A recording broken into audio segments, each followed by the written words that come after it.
ちゃいけないんだ。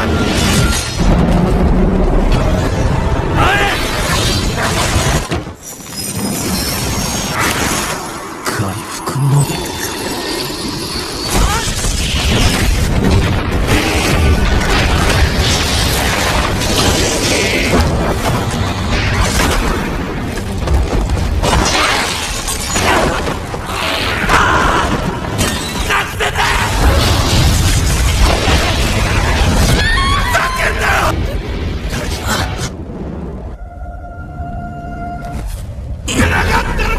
もういいです。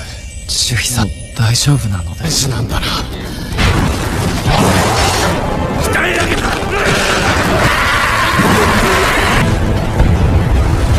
やっぱそれでも俺。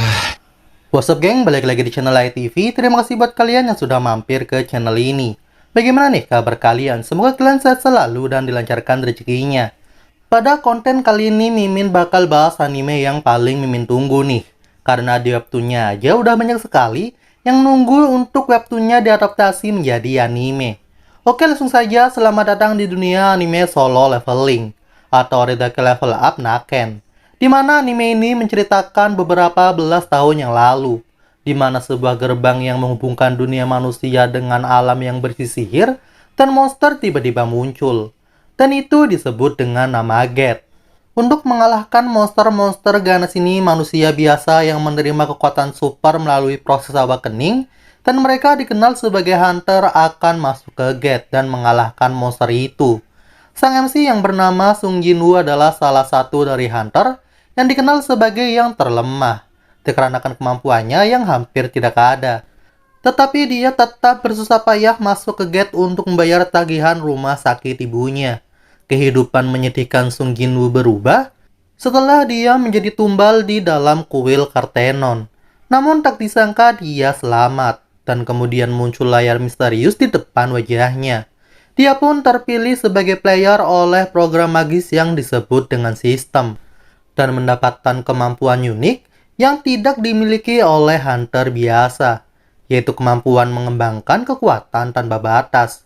Dengan memanfaatkan kemampuan baru yang diberikan kepadanya oleh sistem, Jinwoo akhirnya bangkit menjadi hunter terhebat sepanjang sejarah umat manusia. Daripada kita semakin penasaran, kita langsung saja ke alur cerita animenya.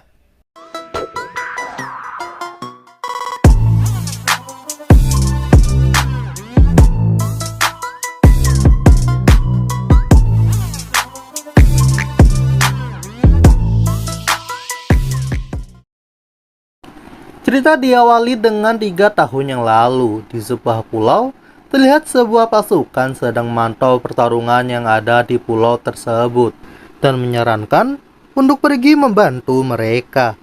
Namun hal itu mustahil karena senjata mereka tidak akan bisa melukai makhluk yang menyerang mereka, dan mereka hanya bisa mengandalkan para hunter. Scene pun berpindah ke sebuah party hunter yang sedang melawan monster semut merah. Di sini mereka mencoba mengalahkan monster itu, karena jika monster itu berhasil menembus tempat itu, maka garis depan mereka akan hancur. Serangan demi serangan mereka lakukan, akan tetapi ternyata monster itu jauh lebih kuat, yang membuat satu persatu dari mereka terkena serangan monster itu. Di sini terlihat salah satu anggota hunter merasa ketakutan dan merasa kalau peringkat rendah seperti mereka tidak akan bisa menang melawan monster itu. Namun tiba-tiba, bala bantuan pun tiba, dan langsung menyembuhkan hunter yang terluka. Party hunter tersebut pun menyerang monster yang akan menyerang teman mereka, dan terlihat dengan mudah, mereka membabat para monster itu. Ternyata mereka adalah hunter peringkat S. Di sini sang healer yang bernama Byanggu terlalu terburu-buru karena dia ingin menyelamatkan semua orang yang terluka. Selain itu dia juga percaya dengan anggota partinya. Namun kemudian muncul lagi monster semut putih yang merupakan pemimpin gerombolan semut tersebut. Melihat itu, Yunho dan Eun-sok pun langsung menyerang mereka. Eun-sok menyerang dengan kemampuan petirnya, sedang Yunho menyerang dengan kekuatan yang di luar nalar dan berhasil mematahkan taring monster itu dan menggunakannya untuk membunuhnya.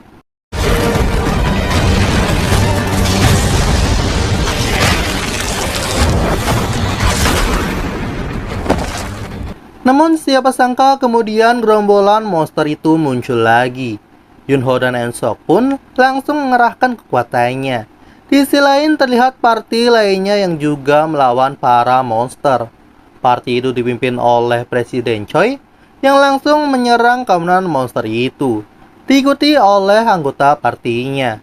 Dan singkat cerita, setelah beberapa belas tahun yang lalu dari hari itu, muncul sebuah lorong yang dipanggil dengan nama Gate, yang menghubungkan dunia itu dengan dimensi lain, di mana di sana terdapat makhluk aneh yang disebut dengan monster, yang tidak bisa dikalahkan dengan senjata biasa. Namun di sini orang-orang berhasil membangkitkan kekuatan untuk bertarung, dan mereka disebut dengan nama Hunter. Para Hunter dibagi menjadi beberapa peringkat mulai dari S, A, B, C, D, dan E, berdasarkan jumlah mana mereka. Akan tetapi setelah membangkitkan kekuatan itu, walaupun sudah banyak berusaha dan berlatih, kemampuan mereka tidak akan bertambah kuat. 3 tahun kemudian terlihat keadaan kota yang damai, namun di sebuah lokasi proyek malah muncul sebuah gate dan para hunter berkumpul untuk melakukan raid. Salah satunya adalah Situ Hakim dan juga Park yang kembali melakukan raid karena istrinya sedang hamil anak kedua. Kim pun mendoakan agar Park bisa mendapatkan banyak uang di raid kali ini. Namun Park merasa cemas karena dia sudah lama tidak nge-raid, terlebih lagi dia adalah hunter yang lemah. Namun seketika Kim melihat MC kita yang bernama Sung Jinwoo, atau panggil saja Jinwoo. Semua orang pun menyapa kehadiran Jinwoo, dan dia pun malu-malu masuk ke tempat itu. Situ Hakim pun menyapanya. Sedang Park malah bertanya, apakah Jinwoo adalah hunter yang kuat yang membuat semua orang menyapanya. Di sini Kim bilang kalau Jinwoo dikenal sebagai senjata terlemah umat manusia. Hal itu dikarenakan dia cedera di gate peringkat E dan sampai rawat inap di rumah sakit.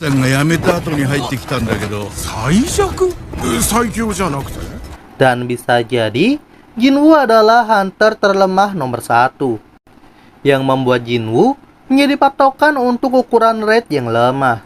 Dengan pasrah, Jinwoo hanya bisa mendengarkan cemoohan dari orang di sekitarnya dan tidak bisa membantahnya karena hal itu benar adanya.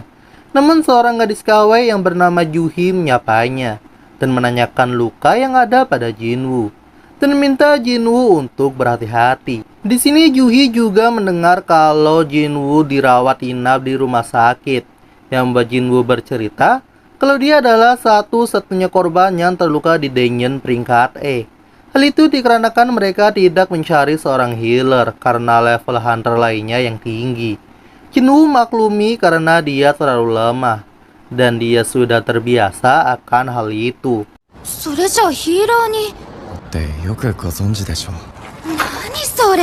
Singkat cerita, raid pun akan dimulai, dan pemimpin raid kali ini adalah Song, yang merupakan orang terkuat di sana. Satu persatu dari mereka pun masuk ke gate, dan di sini Kim bilang agar Jinwoo terus di belakang mereka agar dia tidak terluka. Jinwoo pun hanya mempunyai sebuah pisau yang diselimuti mana dalam jumlah yang sedikit, dan Jinwoo membeli pisau itu dengan susah payah karena pendapatannya yang minim.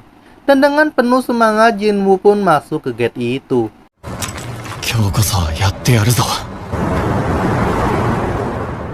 Scene pun berpindah ke sebuah gedung di mana Ketua Gu membahas hasil rapat dengan pemerintah.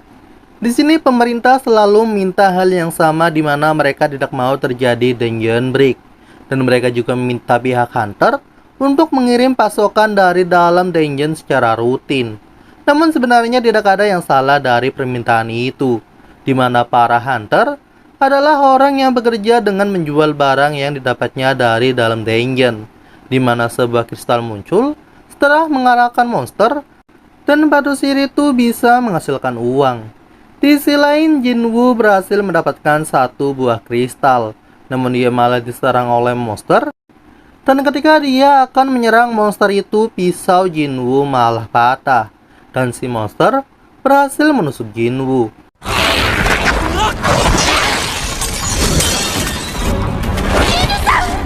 Park langsung menolongnya, begitu pula dengan Juhi yang langsung mengobati Jinwoo dengan heal-nya.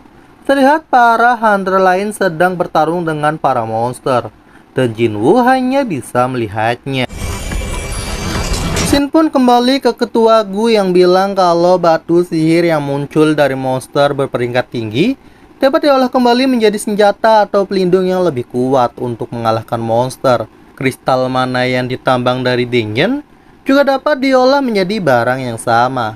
Akan tetapi efektivitasnya jauh lebih rendah dari batu sihir. Dan yang pemerintah inginkan adalah sumber daya energi baru yang lebih aman dari energi nuklir, lebih efisien dari energi lainnya. Di sini pemerintah juga mengusulkan pembangkit listrik tenaga kristal mana dan batu sihir yang merupakan sumber daya langka yang hanya bisa didapatkan dari hunter. Di sisi lain, para hunter berhasil mengalahkan para monster. Yuhi menanyakan tentang Jinwoo yang akan terus menjadi hunter, karena jika terus begitu Jinwoo akan bisa dalam masalah. Di sini terlihat kalau Yuhi sangat mengkhawatirkan Jinwoo. Di sisi lain, para hunter juga membagi hasil raid mereka. Namun mereka merasa kalau hasilnya masih terlalu sedikit. Begitu pula dengan Jinwoo yang hanya mendapatkan batu sihir peringkat E. Namun siapa sangka salah satu hunter menemukan sebuah dungeon baru. Di sini mereka sudah mengalahkan bos dungeon, akan tetapi belum ada tanda-tanda dungeon akan tertutup. Dan mereka pun merasa kalau ada mangsa baru untuk mereka. Song pun memberi arahan karena ada peraturan kalau mereka harus menunggu perintah dari serikat hunter jika ada hal seperti itu. Namun mereka merasa hal itu malah membuat hunter yang baru langsung dapat hal enaknya. Park juga bilang kalau dungeon itu masih peringkat D, jadi tidak masalah. Karena kemungkinan tempat itu berbahaya, Sang memutuskan untuk buat voting, yang ternyata hasilnya masih imbang dan tinggal menyisakan Jinwoo. Di sini Jinwoo berpikir dengan matang akan keselamatannya. Namun karena semenjak ayahnya menghilang, hanya dia yang menjadi tulang punggung keluarga, di mana ibunya butuh biaya untuk pengobatan dan adiknya akan masuk kuliah, yang pada akhirnya dia memilih untuk pergi. Shin pun berpindah ke seorang yang sedang melakukan tes dan mengecek status mereka untuk menjadi seorang hunter. Terlihat di sana juga banyak sekali guild yang mencari anggota baru untuk guild mereka. Salah satunya adalah bawahan Presiden Choi yang merekrut seseorang berperingkat B dan 2 peringkat C. Di sini Choi ingin mendapatkan hunter yang menjanjikan, meskipun dia yakin akan sulit menemukan hunter yang melampaui high-in. Di sisi lain diperlihatkan ada seorang perempuan yang dijamret dan kedua jamret itu kabur dengan motornya. Tak disangka mereka hendak menabrak seorang gadis, namun gadis itu malah berhasil mengalahkan jamret itu dengan mudahnya.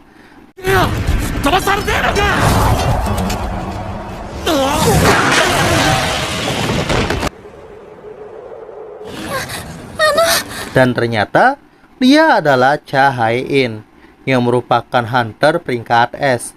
Semua orang yang mengenalnya pun langsung menghubunginya. Namun setelah itu, Hai-in malah langsung pergi. Shin pun berpindah ke Song dan hunter lainnya yang menjelajahi dungeon baru yang ditemukan. Dan sudah 40 menit mereka berjalan, dan biasanya 1 jam setelah mengalahkan bos gerbang gate akan tertutup. Di sini Jinwoo minta maaf kepada Yuhi karenanya semua orang memilih mencari bos. Namun Yuhi bilang kalau itu tidak apa-apa. Namun dia tetap menasihati Jinwoo kalau dia ceroboh bisa saja dia mati. Jinwoo pun merasa kalau berkat Yuhi yang merupakan healer peringkat B, dia berhasil bertahan hidup. Namun siapa sangka di sini Yuhi minta Jinwoo untuk menraktirnya makan sebagai permintaan maaf. Dan tak lama setelah itu mereka pun akhirnya sampai ke ruangan bos. Dan mereka merasa ada hal yang berbahaya dengan pintu yang mereka temukan. Namun mereka tetap memutuskan untuk masuk. Shin pun kembali ke ketua Gu yang memberikan orientasi kepada para hunter baru, di mana Gu yang merupakan ketua serikat hunter menceritakan tentang gate dan monster. Di sini Gu juga menjelaskan kalau hunter adalah pekerjaan yang bertaruhkan nyawa dan memberikan semangat kepada mereka. Kembali ke Song, ketika pintu Denyan dibuka seketika api menyala di ruangan itu dan mereka pun mulai masuk. Di sana terlihat sekali banyak patung tua dan terlihat sangat besar. Namun yang aneh, tidak ada monster di sana. Di sini Song pun melihat sebuah lingkaran sihir dan dia juga membaca sebuah aksara kuno yang berisi komandemen kuil Kartenon. この石像気は大きい。神を形成。二つ目。 Di sisi lain, Juhi malah merasa kalau patung besar di hadapannya matanya bergerak. Dan setelah Song selesai membaca komandemennya, siapa sangka pintu ruangan itu tertutup. Dan salah satu dari mereka mencoba untuk membukanya kembali. Dan mengoceh kalau seharusnya mereka tidak masuk ke ruangan itu. Dan ketika dia akan membukanya, patung penjaga kuil itu bergerak dan langsung menebas orang itu. Hal itu tentu saja membuat semua hunter di sana menjadi panik dan merasa ketakutan karena mungkin para patung itu adalah lawan mereka. Terlebih lagi dengan Jinwoo yang melihat orang yang terbunuh levelnya jauh di atasnya, yang membuatnya mempertanyakan kalau di situ Denyen peringkat D, akan tetapi malah ada monster yang ganas seperti itu. Jinwoo pun kembali melihat ke patung yang matanya bergerak. Di sini dia pun mengingat perjalanannya menjadi hunter, mulai dari tersesat saat raid pertamanya, dikalahkan oleh monster peringkat E dan nyaris mati kelaparan karena terjebak dalam labirin. Normalnya sebagai hunter, akan membeli perlengkapan setelah menjual batu sihir, dan mengalahkan monster yang lebih kuat, dan mendapatkan lebih banyak imbalan. Namun baginya malah hal yang sebaliknya, di mana dia bekerja bertaruhkan nyawa, hanya demi imbalan yang tak seberapa. Di mana demi menyambung hidup dia selalu mencari kesempatan dengan perhatikan sekeliling. Dan berkat hal itu, dia sadar akan datangnya bahaya dan menyuruh semua hunter untuk merunduk. Benar saja, sebuah serangan dahsyat muncul dan berhasil membakar beberapa hunter di sana.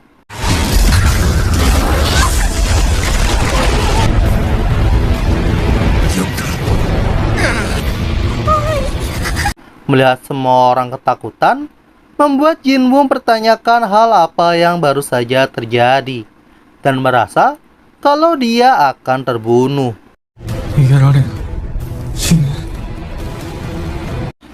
Scene pun dilanjutkan ke para hunter yang merasa bingung dan mencari cara untuk keluar. Di sini ketua Song memberitahu kalau para patung akan menyerang jika mereka bergerak, sedang Jinwoo mencoba untuk menenangkan Juhi yang sedang ketakutan.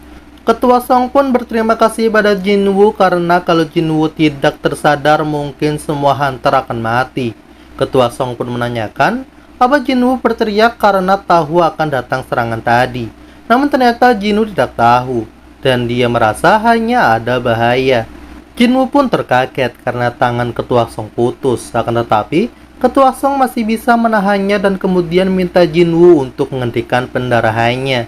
Di sini Ketua Song bilang lebih bagus jika minta bantuan Juhi, tapi Juhi adalah orang yang penakut. Dan itulah mengapa Juhi yang seorang healer rank B selalu ikut raid sederhana.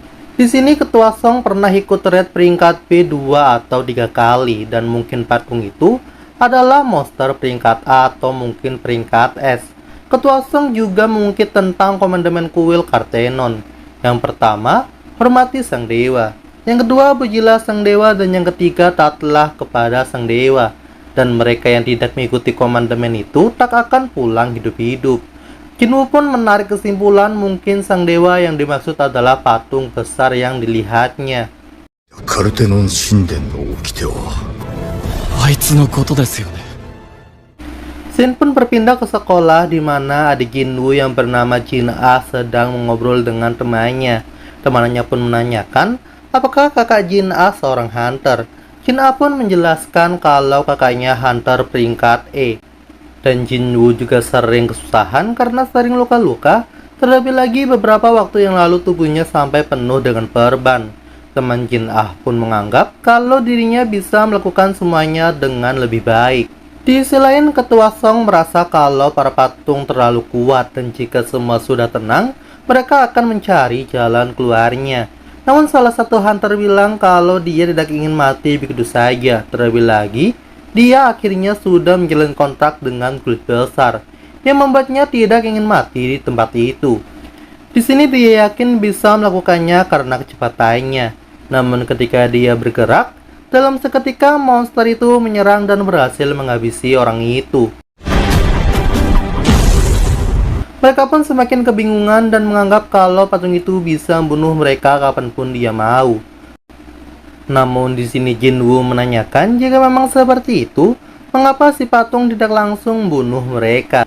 Jinwoo pun berpikir kenapa si patung tidak membunuh padahal bisa melakukannya. Dan ada yang membuatnya berbeda dengan monster patung lain yang langsung menyerang. Jinwoo kemudian menanyakan isi komandemen yang pertama, dan Ketua Song menjawab, hormatilah sang dewa. Jinwoo sadar kalau dengan itu memiliki sebuah aturan. Jinwoo pun bergerak dan Song mencoba menghentikannya. Namun ketika melihat raut muka dan mata Jinwoo, Ketua Song sadar kalau Jinwoo tidak ingin mati.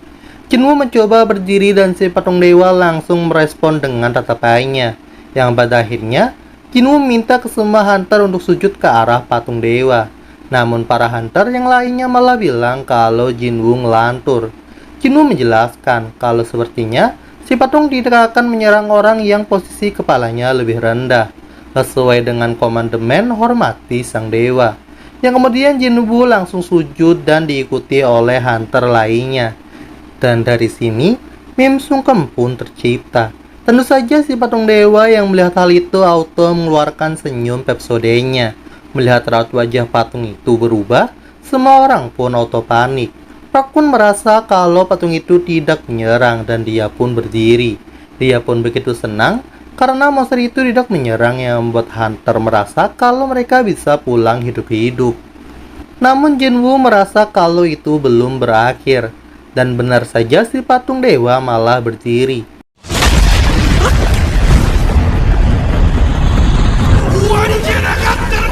Ketua Song pun menanyakan ke Jinwoo apa yang harus mereka lakukan selanjutnya karena mengira Jinwoo punya rencana.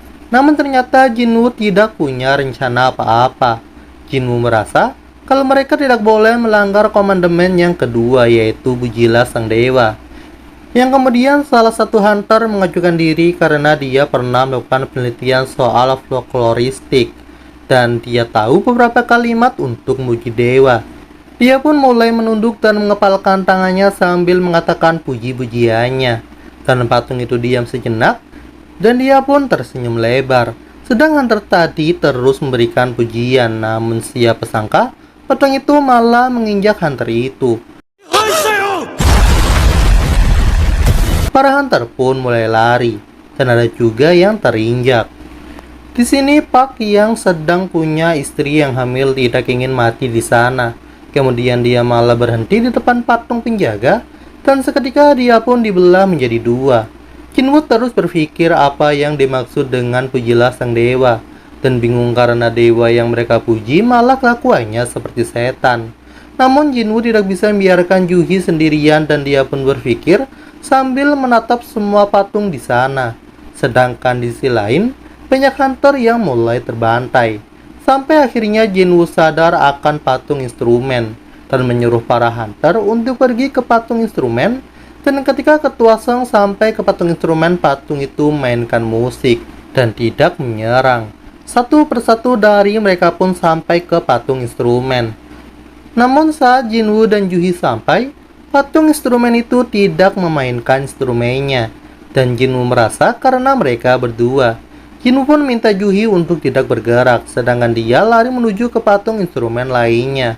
Patung dewa pun mulai menyerang Jinwoo, dan ketika patung itu akan mengejar Jinwoo, Jinwoo melompat ke arah patung, namun ternyata patung yang dituju malah salah, dan langsung menyerang Jinwoo.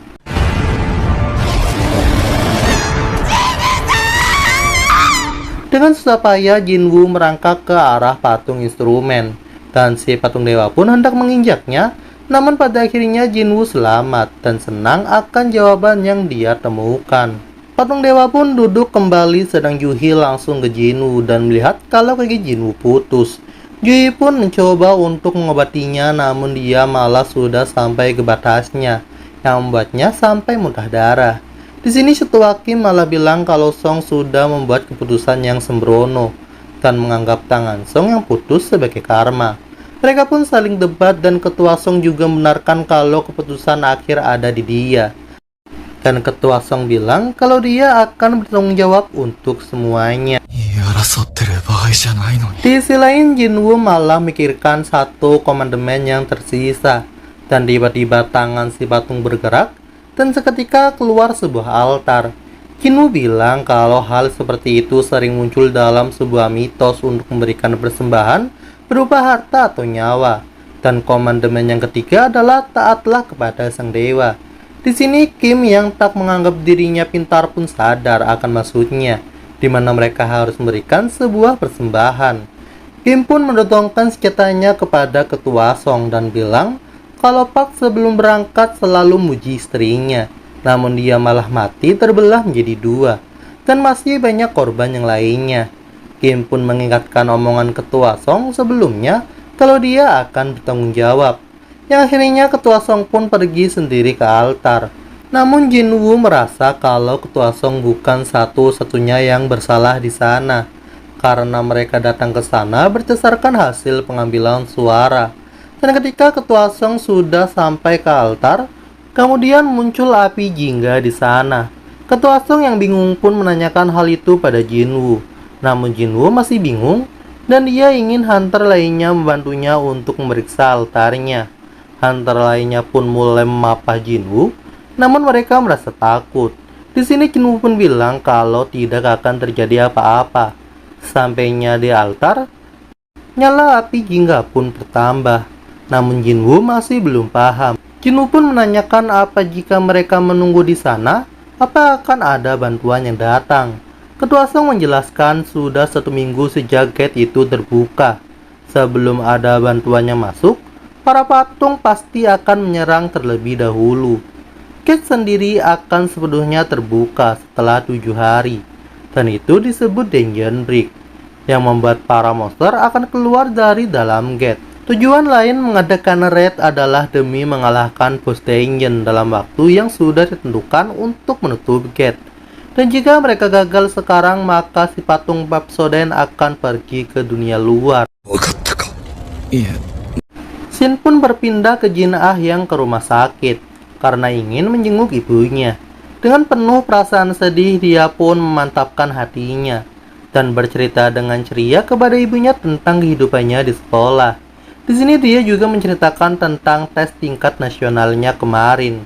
Shin pun kembali ke Jinwoo yang memerintah kedua orang lainnya untuk masuk ke dalam altar. Dengan itu, jumlah api yang menyala akan sesuai dengan jumlah mereka. Mereka akan tahu kelanjutannya setelah mereka bergabung. Dan ketika masuk ke altar, nyala api jingga bertambah. Selain itu muncul juga api berwarna biru. Siapa sangka pintu dungeon kemudian terbuka. Mereka pun saling berargumen tentang mereka yang bisa pergi dengan selamat atau itu hanya sebuah perangkap. Dan ketika api biru berkurang, tiba-tiba patung penjaga pun bergerak. Mereka pun tambah panik sedang Jinwoo mengamati situasi.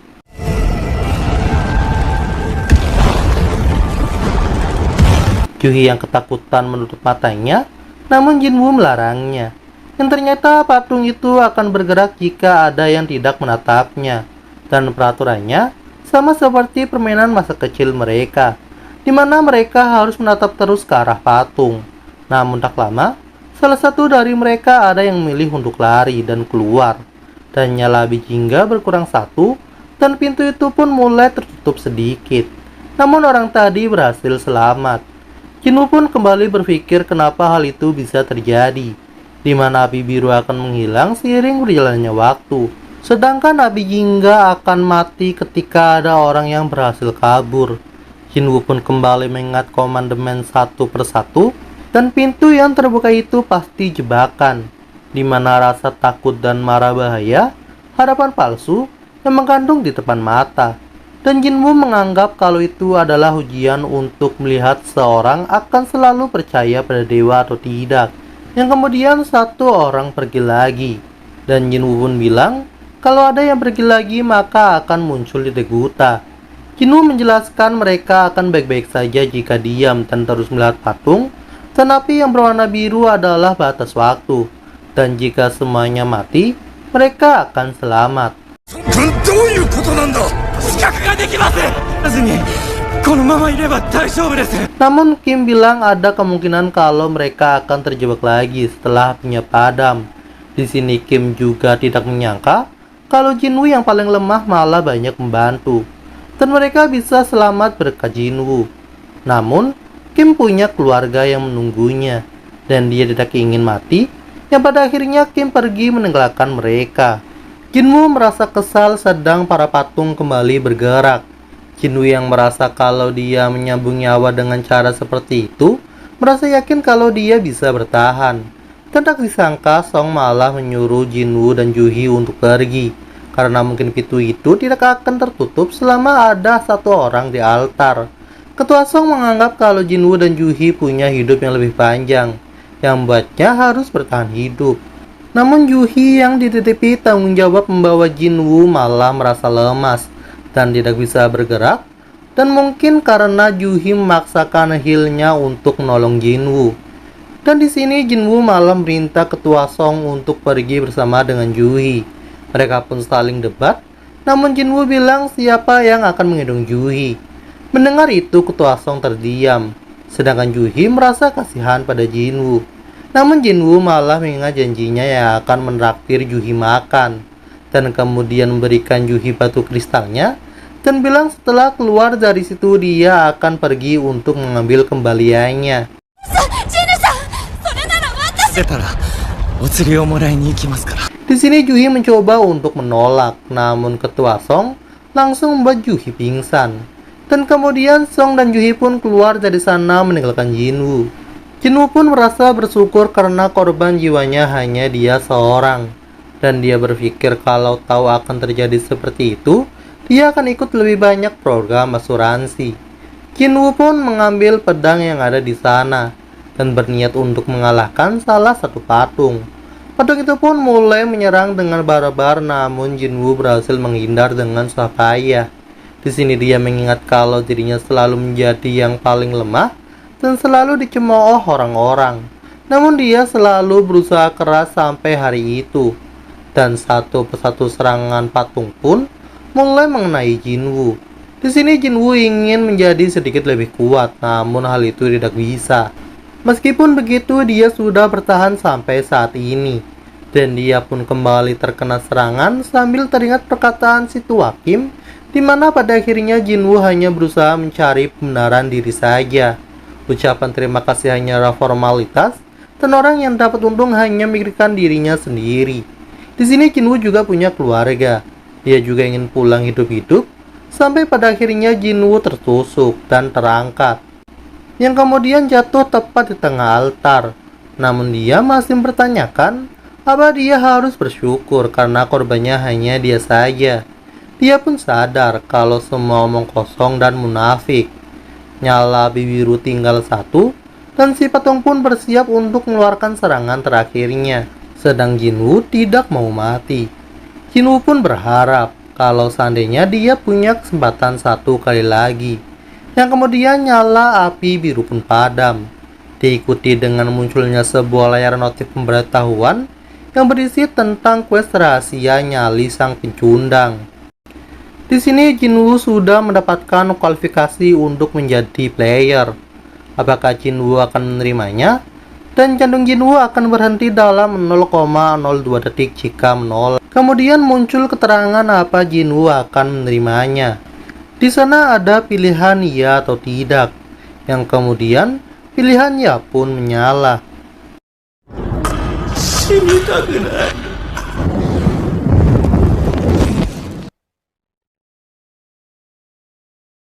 Cerita pun kembali diperlihatkan ke Jinwoo yang akan menjadi tumbal dan berharap kalau dia akan mendapatkan satu kesempatan lagi untuk hidup. Kemudian muncul sebuah notif Dan seketika dia malah terbangun di sebuah ruangan rumah sakit. Di sini dia masih bingung dan teringat kalau kakinya putus dan langsung mengeceknya. Dan siapa sangka, kakinya kembali utuh dan luka di dadanya juga menghilang. Di sini dia menganggap kalau semua yang terjadi adalah mimpi. Yang kemudian masuk dua anggota dari Asosiasi Hunter Korea. Di sini Jinchul selaku ketua Departemen Pengawas Asosiasi Hunter dan Taesik datang menemui Jinwoo. Jinwoo pun bertanya mengapa mereka datang ke kamarnya. Namun salah satu dari mereka langsung memanggil dokter. Setelah itu Jinchul menjelaskan apa yang sudah terjadi dan bilang kalau Jinwoo sudah tidak sadarkan diri selama 3 hari. Jinwoo pun menanyakan bagaimana keadaan Song dan Juhee. Jinchul menjelaskan kalau Song kehilangan tangannya dan mungkin dia harus berhenti menjadi hunter. Sedang Juhee sedang menjalani perawatan karena shock berat. Menurut Jinchul akan sulit bagi Juhee untuk melanjutkan pekerjaan sebagai hunter. Jinwoo pun kembali teringat pembantaian di Kartenon. Sedang Jinchul menjelaskan kalau orang yang selamat dari Dengen Ganda kali ini sebanyak 6 orang. Dia kembali memperjelas kalau hunter memang selalu berada dalam bahaya. Akan tetapi, tragedi seperti itu jarang sekali terjadi. Mereka pun bingung kenapa hal itu bisa terjadi. Di sini mereka mendapat laporan dari hunter yang selamat, tapi saat mereka bergegas menuju ke lokasi bersama dengan Cult White Tiger, Dengen itu telah hilang dan hanya ada Jinwoo di sana. Selain itu, tidak ada satupun tanda adanya kuil ataupun patung seperti yang dilaporkan. Hal itu membuat Jinwoo merasa tak percaya, dan Jinchul bilang, kalau ada sedikit saja perbedaan dari kesaksian dari para hunter, atau tidak ada bagian tubuh dari korban di lokasi kejadian, mungkin asosiasi hunter akan mencurigai mereka yang selamat. 死ぬハンターが倒れていただけで証言が少しでも食い違っていたり Jinchul juga menduga dan menanyakan apakah Jinwoo sudah mendapatkan kebangkitan yang kedua atau awakening yang kedua, di mana kekuatan hunter ditentukan dari awal kebangkitan, dan hal itu tidak akan berubah. Tapi ada kasus di mana hunter mengalami kebangkitan yang kedua, dan hunter itu akan melampaui batasan dan berubah jadi kelas A atau bahkan kelas S. Hal itu membuat dirinya bersemangat. Kemudian asosiasi hunter pun mengeluarkan alat pengukur kekuatan sihir dan menyuruh Jinwoo untuk meletakkan tangannya di atas alat itu. Jinchul pun mengingat kesaksian dari hunter yang selamat. Kalau di Cat tadi ada monster yang bisa membunuh para hunter dalam sekejap. Jadi tidak mungkin hunter seperti Jinwoo bisa selamat. Namun faktanya, monster itu menghilangkan jejak dan tidak mungkin terjadi tanpa kekuatan hunter kelas A atau kelas S. Hal itu yang buat asosiasi hunter patut mencurigai kebangkitan kedua Jinwoo. Namun setelah dicek, skornya hanya 10. Di sini Jinwoo dengan semangat bertanya kalau dia bangkit lagi, sekarang dia kelas apa. Namun Jinchul bilang kalau mereka sudah kelewatan dan kemudian pergi. ハンターの再覚醒をまず疑うべきだ。再覚醒ならランクはどれくらいですか？どうやらかえって失礼なことをして。 Dalam perjalanan, mereka bilang kalau kelas A biasanya mendapatkan skor di atas 70, yang berarti Jinwoo tidak ada bedanya dengan orang biasa. Di sini Jinchul malah memikirkan dengannya yang sudah hilang dan tak mungkin bisa diperiksa, dan kembali mempertanyakan bagaimana Jinwoo bisa selamat. Di sisi lain, Jinwoo merasa kesal karena di PHP. Dia pun pertanyakan apakah mereka tidak terganggu dengan status bar yang dia lihat. Namun Jinwoo merasa kalau cuma dia yang bisa melihatnya. Dia pun mencoba untuk menyentuhnya namun tidak berfungsi. Dan dia pun teringat dengan notifikasi yang sebelumnya ketika dia akan mati. Namun seketika Jin Ah menjenguknya dan menanyakan apakah Jinwoo baik-baik saja. Di sini semua orang mengkhawatirkannya. Yang kemudian Jin Ah pun kembali memarahi Jinwoo karena orang lain biasanya kembali tanpa luka. Dan kakaknya selalu terluka, namun Jinwoo hanya tersenyum sambil teringat kalau dia akan mati dan meninggalkan adiknya. Jin Ah bilang kalau Jinwoo terluka lagi, Jinwoo tidak usah menjadi hunter lagi, sedangkan Jin Ah akan berhenti sekolah dan bekerja. Kemudian Jinwoo pun bertanya kepada Jin Ah apa dia bisa melihat status yang ada di depan Jinwoo. Namun ternyata Jin Ah tidak bisa melihatnya. Di sini Jinwoo bilang anggap saja Jin Ah mendapatkan pesan masuk di dalam game. Bagaimana cara membacanya? Jin Ah pun meminta kakaknya untuk memeriksa kepalanya ke dokter. Namun Jinwoo bilang kalau Jin Ah dulu suka main game. Dan Jin Ah pun menjawab tinggal buka kotak pesannya saja. メッセージボックスを開く Dan benar saja, sesuai dengan arahan Jin Ah, notifikasi itu terbuka. Di sini Jinwoo membaca dan mengingat pesan yang sebelumnya, yang tertulis tentang menjadi seorang player. Jin Ah yang merasa kakaknya baik-baik saja pun akhirnya pergi. Di sisi lain, di notifikasi itu tertulis kalau sistem mereka membantu perkembangan player, dan apabila tidak mengikuti arahan sistem, pemain akan mendapatkan penalti. Selain itu, ada juga hadiah yang dikirim. Namun di sini Jinwoo tidak paham akan hal itu. Di sistem juga ada quest harian, pelatihan menjadi kuat, dan ketika Jinwoo bukanya isinya seperti latihan yang dilakukan oleh Saitama. Namun, jika tidak berhasil melakukan semuanya, player akan mendapatkan penalti. Jinwoo pun menganggap kalau itu hanya candaan yang tidak lucu. Di sini Jinwoo sedang dirawat dan tidak punya stamina untuk itu, dan dia pun bingung akan hal yang terjadi sebenarnya. 確認腕立て腹筋スクワなんだよこれ Shin pun berpindah ke Jinchul yang beri laporan ke ketua Go dan bilang kalau Jinwoo tidak mengalami kebangkitan yang kedua. Ketua Go bilang mereka beruntung karena tidak mengalami Dungeon Break, tapi kasus kali ini memiliki banyak hal yang sulit untuk dijelaskan, dan mereka juga belum pernah mengalami kasus yang seperti itu sebelumnya. Mereka juga nyaris tak tahu apa-apa soal dungeon itu. Yang pada akhirnya mereka pun mendaftarkan kasus itu sebagai kasus khusus ke pangkalan data dan meminta orang untuk memeriksanya kembali. Shin pun berpindah ke Guild Hunter di mana ketua Choi sedang membahas raid peringkat B selanjutnya, dan di sini dia meminta Cha Hae-in untuk menjadi instrukturnya. Raid kali ini adalah pelatihan anak baru di lokasi asli dan dia mengandalkan Hae-in. Namun Hae-in bilang kalau dia merasa tidak cocok menjadi seorang guru. Ketua Choi pun menjelaskan kalau Hae-in hanya perlu bertarung seperti biasanya, dan mereka akan melihat dan belajar dari Hae-in. Di sini Hae-in punya kemampuan yang cocok untuk itu. Ketua Choi juga menjelaskan kalau Guild Hunter adalah salah satu dari 5 serikat terbesar di Korea. Namun dari kancah internasional mereka masih banyak kekurangan. Mereka tidak bisa meningkatkan peringkat individu, tapi mereka bisa meningkatkan kemampuan bertarung, dan demi bencana yang akan datang di masa depan. 教官役君はいつも通り立てばまだ不十分。 Shin pun berpindah ke jalanan dan siapa sangka di sana muncul sebuah gate. Para warga pun cemas karena belum ada hunter yang datang dan ingin gate itu cepat diatasi. Di sisi lain, Jinwoo yang sedang tertidur malah mendapatkan notifikasi quest harian pelatihan menjadi kuat telah gagal. Dan seketika, ruangan Jinwoo bergetar layaknya gempa. Kemudian Jinwoo pun berpindah ke sebuah gurun dan Jinwoo mengira kalau itu hanyalah mimpi. Namun kemudian muncul monster giant Desert Centipede. Dan Jinwoo mendapatkan notif penalti quiz survival selama 4 jam. Sedangkan di rumah sakit, perawat yang melihat Jinwoo tidak ada pun panik. Di sisi lain, Jinwoo mencoba berlari menghindar dari si kelabang. Jinwoo bingung akan jumlah monster di sana, dan waktunya juga masih tersisa 2 jam. Di sisi lain, para perawat kebingungan mencari Jinwoo yang hilang. Kembali ke Jinwoo, di sini dia sudah merasa tidak sanggup lagi, dan dia pun hampir terdesak. Namun pada akhirnya dia berhasil selamat dan kembali ke kamarnya.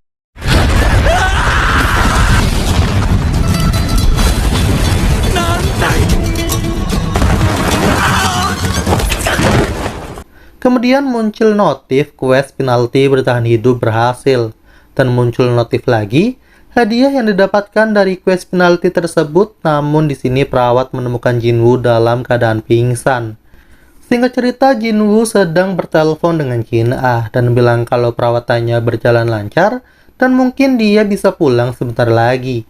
Namun di sini Jin Ah malah minta untuk ditraktir dan Jinwoo pun setuju. Di sisi lain, Juhi mendapatkan tawaran untuk raid karena ada gate peringkat D yang muncul di wilayah Habkyung. Akan tetapi kebanyakan guild sudah kehabisan hunter. Di sini mereka tidak memaksa Juhi karena mereka juga tahu situasi Juhi. Juhi pun hanya bisa minta maaf. Yang kemudian orang itu memberitahu Juhi kalau Jinwoo sudah sadar. Mengetahui hal itu, Juhi pun berniat untuk menjenguknya. Di sisi lain, para perawat membicarakan Jinwoo yang berlari tiap hari sejak siuman. Di sini Juhi juga melihatnya. Perawat itu juga bilang kalau seorang hunter memang cepat pulih dibanding orang biasa. Dan katanya, Jinwoo juga ingin melatih tubuhnya lagi. Selain itu, perawat juga bilang kalau Jinwoo tidak mendengarkan nasihatnya untuk tidak memaksakan diri, padahal dia baru sembuh dari cedera berat. Yang kemudian setelah mendengarkan hal itu, Juhi pun langsung pergi. Shin pun berpindah ke Jinwoo di mana sudah hari keempat semenjak dia siuman. Di sini dia mulai paham akan beberapa hal. Yang pertama, notifikasi di depannya bukanlah halusinasi. Dan jika Jinwoo berhasil menyelesaikan quest harian, dia akan mendapatkan 3 hadiah. Di sini Jinwoo bisa menggunakan skill pemulihan kondisi yang membuat rasa lelahnya bisa hilang dalam sekejap. Selanjutnya ada poin status, di mana dia bisa membagi poin yang dia dapatkan ke bagian yang dia mau. Dan Jinwoo di sini meningkatkan kekuatannya, karena dia akan bertambah kuat setara dengan jumlah yang dia tambahkan. Jinwoo juga merasa kalau kekuatan ototnya bertambah. Di statusnya juga ada jendela untuk skill dan inventory. Dan Jinwoo menganggap itu adalah fenomena yang aneh, karena yang dia alami sama halnya dengan sebuah game. Jinwoo yang ngomong sendiri pun auto menjadi pusat perhatian orang di sana. 疲れが一瞬で吹き飛ぶ。出ればそれだけ強くなる。実際まるでゲームみたいだ。Jinwoo pun kembali ke ruangannya yang kemudian dia membuka hadiah terakhir dari quest harian, yaitu Random Box. Dan ketika Jinwoo membukanya, dia mendapatkan sebuah kunci. 今日は何が出るか。鍵？ Jinwoo pun kaget karena hadiah yang sebelumnya hanya dapat pulpen atau plaster. Yang kemudian muncul notif yang menjelaskan tentang Denyen instan. Setelah melihat hadiah-hadiah sebelumnya, Jinwoo pun merasa mungkin itu suatu untuk memperkuat dirinya. Shin pun berpindah ke gate yang muncul di jalanan. Ternyata muncul juga beberapa gate baru di berbagai wilayah. Kembali ke Jinwoo yang sedang menjenguk ibunya, dia pun teringat kejadian 4 tahun yang lalu, di mana ibunya tak sadarkan diri. Dan ternyata, ibunya mengalami penyakit narkolepsi, atau yang dikenal dengan tidur abadi, di mana penyakit itu muncul bersamaan dengan kemunculan Gate. Dan konon, 1:10.000 orang akan terkena penyakit itu. Ada yang beranggapan kalau itu akibat terlalu lama melakukan kontak dengan mana. Dan pengobatan yang ada sekarang hanya bisa memperpanjang hidup ibunya. Sambil berlatih, Jinwoo pun teringat ketika dia menjadi kuli yang pada akhirnya dia pun memilih menjadi seorang hunter. Di sini dia pun sangat senang karena bisa bekerja untuk membayar pengobatan ibunya. Akan tetapi dia sangat lemah dan hanya dianggap sebagai beban. やつと山分けなんてしねえから。すいません、役立たずで。 Dan di sini, Jinwoo pun sekarang bertambah kuat dengan status kekuatannya yang meningkat. Shin pun berpindah ke Metro 2 stasiun Habjung, di mana Jinwoo bersiap untuk melakukan raid-nya. Di sini dia percaya akan kemampuannya untuk kabur, dan jika terjadi bahaya dia akan kabur dengan kecepatan penuh. Dengan kunci yang Jinwoo dapatkan, dia pun langsung memasukkannya dan membuka instant gate.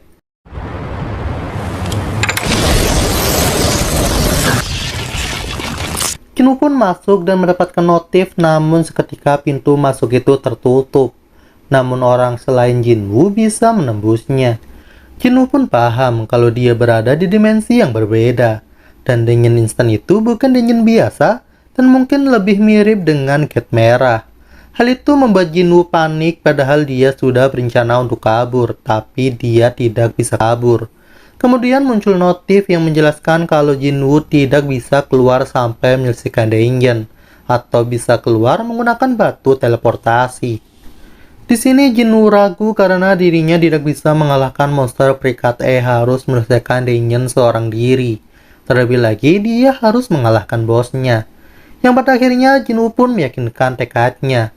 Dia pun masuk ke dalam dan menelusuri Denyen itu. Hingga akhirnya dia dihadang oleh goblin. Jinwoo teringat ketika dia tertusuk goblin. Namun kali ini dia berhasil menghindari semua serangan goblin itu dengan susah payah dan berhasil membunuh satu persatu dari goblin itu.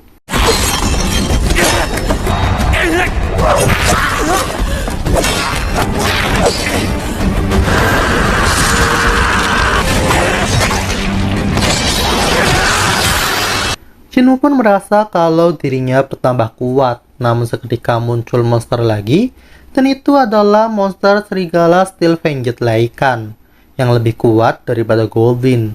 Jinwoo pun tak bisa menggerakkan kakinya dan teringat saat dia ketakutan di kuil Kartenon. Padahal di sini dia mengira kalau dia tidak trauma akan kejadian itu. Monster itu pun menyerang yang membuat Jinwoo terluka. Terlebih lagi, dia tidak mengajak seorang healer, dan semua akan berakhir jika Jinwoo terluka di sana. Yang kemudian serigala itu melolong, dan Jinwoo hanya bisa bertahan.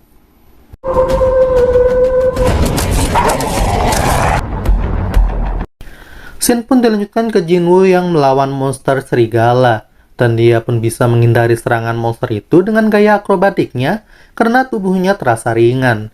Jinwoo pun bulatkan tekadnya dan tidak ingin mati begitu saja, dan langsung kembali menyerang. Dan benar saja pukulannya sangatlah kuat karena Jinwoo sudah meningkatkan kekuatannya. Jinwoo pun merasa jika monster itu lebih kuat darinya, dan serangannya tidak efektif. Hal itu sempat membuat Jinwoo bingung dan merasa mustahil. Jinwoo pun berlari menghindar dan berandai kalau dia punya senjata. Nah, saat itu Jinwoo pun tersadar kalau dia punya inventory.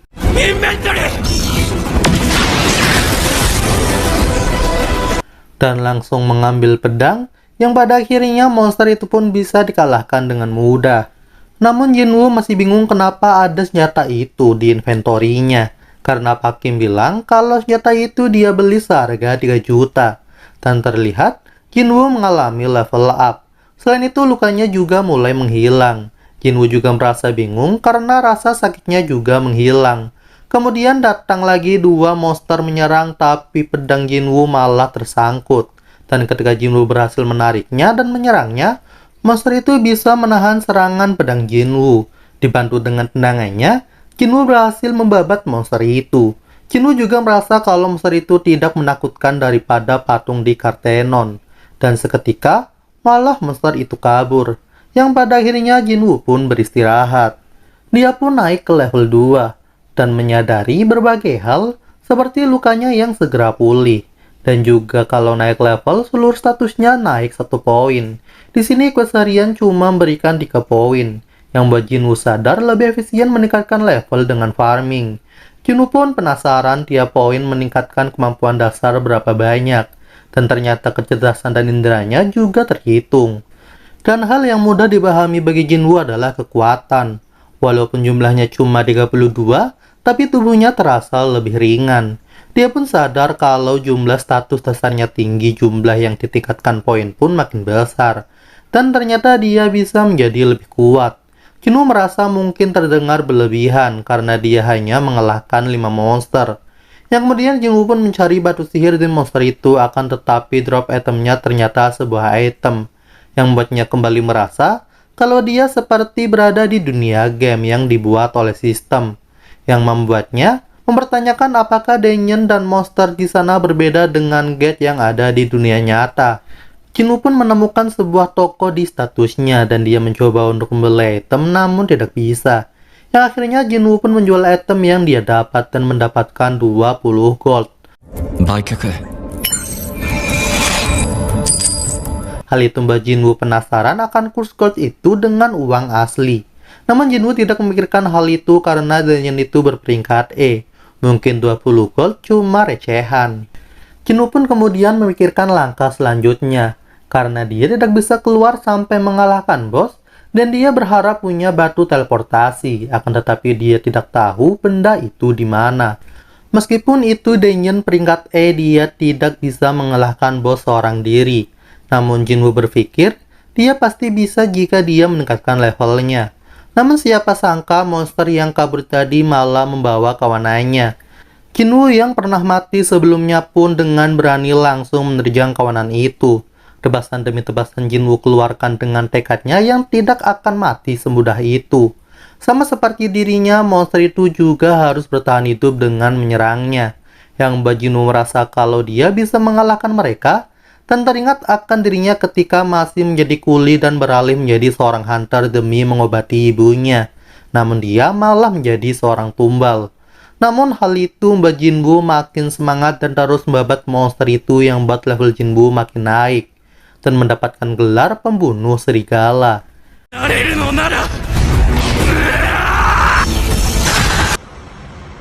Di sisi lain, gate yang di jalan membuat warga menjadi panik dan berharap segera diurus oleh para hunter. Sedang Jinwoo terlihat berhasil mengalahkan kawanan monster tadi, yang membuat pedangnya mulai rusak karena dia sudah memutari Denyen beberapa kali. Jinwoo membaca notifikasi yang dia dapatkan dan kemampuannya meningkat 40% saat melawan monster tipe hewan. Selain itu, dia juga mendapatkan banyak item dan juga batu teleportasi. Jinwoo berpikir untuk pulang, namun dia merasa kalau tidak ada yang menjamin kesempatan menjadi kuat semudah sekarang akan datang lagi. Dan Jinwoo pun bertanya-tanya, bagaimana jika dia menggunakan batu teleportasi, apakah Denyennya akan menghilang? Jinwoo pun merasa kalau dirinya sedang dipermainkan oleh sesuatu yang tidak diketahuinya sama seperti bidak dalam permainan. Namun pada akhirnya Jinwoo memutuskan untuk melanjutkan menelusuri Denyen itu. Shin pun berpindah ke Juhi yang mendapatkan kabar kalau Denyen yang ada di jalan mengalami Denyen Break, di mana asosiasi sudah mengumpulkan hunter lepas untuk menanganinya. Sayangnya healer mereka masih kurang. Juhi pun teringat Jinwoo yang makin giat berlatih, yang akhirnya dia pun memutuskan untuk mengikuti raid itu. Kembali ke Jinwoo yang masih farming buff merah dan ungu yang membuat levelnya terus naik, yang membuat name tag pada monster itu pun mulai berubah. Mulai dari warna putih yang berarti lemah, kemudian warna orange yang berarti setara dengan Jinwoo, kemudian warna merah yang berarti kuat, dan monster serigala yang awalnya merah pun sekarang menjadi putih, yang artinya Jinwoo sekarang menjadi tambah kuat. Namun dia tidak yakin kalau dia bisa mengalahkan Boss Denyen dengan levelnya yang sekarang. Jinwoo pun dapat merasakannya karena status inderanya naik. Hal itu sampai membuat Jinwoo merinding. Selain itu, levelnya juga tidak naik lagi di sana. Yang pada akhirnya, Jinwoo memutuskan untuk menuruni tangga itu dan melawan Boss Denyen.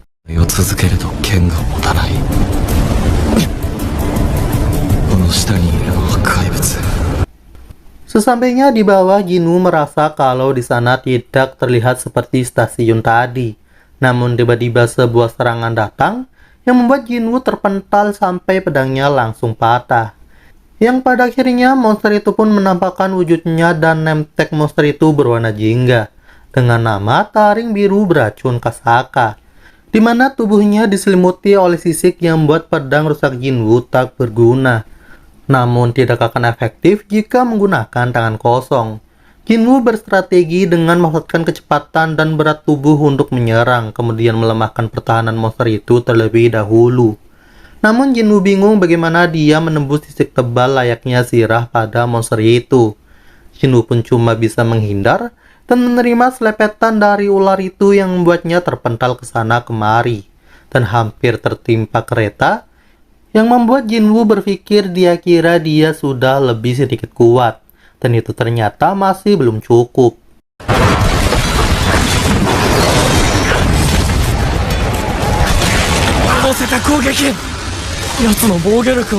Jinwoo pun bertanyakan harus sekuat apa hingga dia bisa lepas dari kehidupan yang selalu menjadi bahan tertawaan orang lain. Dia pun teringat ketika dia mengobrol dengan Song yang membahas tentang sebutan Jinwoo sebagai senjata terlemah umat manusia. Song pun merasa kesal karena ada saja orang yang berkelakuan seperti anak TK, dan memberi semangat pada Jinwoo untuk membersihkan nama baiknya. Di sisi lain, Jinwoo masih terkena selepetan-selepetan dari ular itu, sampai dia terdesak di dinding dan ditekan sampai jebol. Jinwoo dengan emosional bilang dia mendapatkan julukan itu karena dia lemah, dan karena itu orang-orang meremehkannya. Selain itu, dia juga malu dengan dirinya sendiri dan membuatnya ingin menjadi sosok yang kuat. Karena jika dia punya kekuatan yang absolut, dia akan menjadi di atas orang lain. Orang lemah tidak bisa apa-apa di hadapan yang kuat, dan hanya bisa gemetar ketakutan dan diam terpaku. Orang akan meremehkan kalau lemah, meskipun pintar dan bisa berpikir dengan cepat atau melakukan sesuatu demi orang lain. Di hadapan orang kuat, orang lemah dengan mudah dikhianati. Dan karena itu, Jinwoo harus menjadi lebih kuat. Jinwoo mulai menyerang monster itu walau sempat terpental. Hal itu malah membuat aura Jinwoo yang ingin menjadi kuat keluar. Monster itu menyerang, namun Jinwoo berhasil mengelak dan menyerang balik. Dan menurut Jinwoo, monster itu tak semenakutkan patung di Kartenon. Jinwoo mulai menyerang dengan intens, walau pedangnya terlepas. Jinwoo meluk monster itu dengan erat. Dan berkat fokus peningkatan kekuatan, Jinwoo berhasil menghancurkan sisik monster itu, yang membuat monster itu kesakitan dan mencoba menyerang Jinwoo dengan menerbangkan dirinya ke tembok sampai Jinwoo terluka. Namun Jinwoo masih bisa bertahan walau penuh luka. Yang pada akhirnya dengan seluruh kekuatannya, Jinwoo berhasil mengalahkan monster itu dengan kekuatan pelukannya.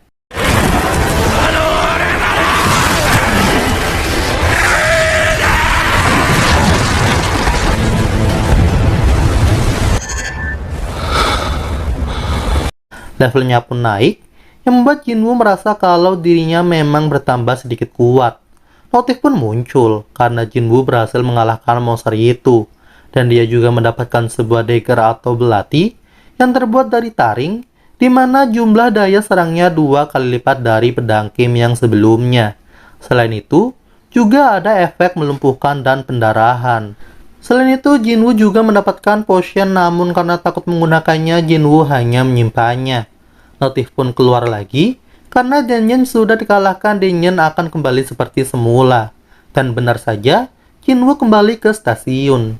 Dia pun keluar namun bingung karena di sana sangat sepi.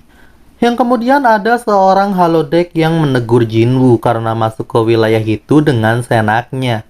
Namun Jinwoo di sini tidak tahu apa-apa akan hal yang terjadi. Si holodeck pun yang melihat pedang Jinwoo pun menanyakan apakah dia seorang hunter. Yang kemudian dia pun minta maaf. Dia pun menjelaskan kalau di wilayah itu sedang terjadi Denyen Break dan mengantar Jinwoo ke TKP.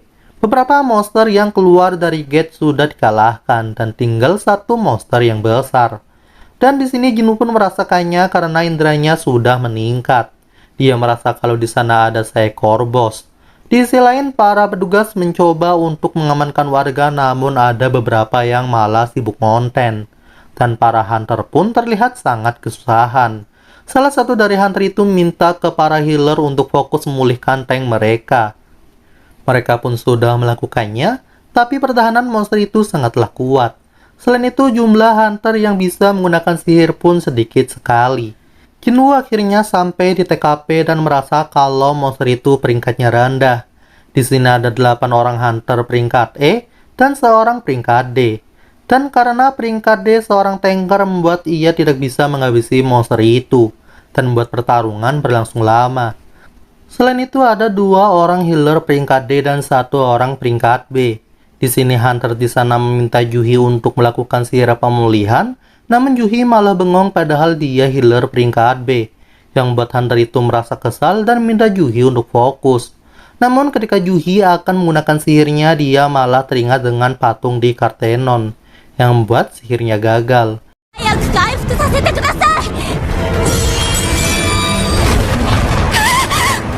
Jinwoo pun merasa kalau Juhi masih belum bisa bangkit setelah kejadian di Kartenon. Jinwoo juga merasa demikian, namun langsung membantahnya. Jinwoo tahu kalau monster itu peringkat D dan lebih lemah dari bos Denjen yang sebelumnya dan siap untuk menyerang. Di sisi lain, para hunter mulai putus asa dan mereka merasa mustahil bisa menang karena tidak ada hunter berperingkat tinggi dan putus serangan yang kuat untuk menembus monster itu. Sedangkan Jinwoo dengan pedang patahnya langsung melemparkan pedang itu ke arah monster itu dan seketika pertahanan monster itu hancur, yang membuat monster itu berhasil dikalahkan.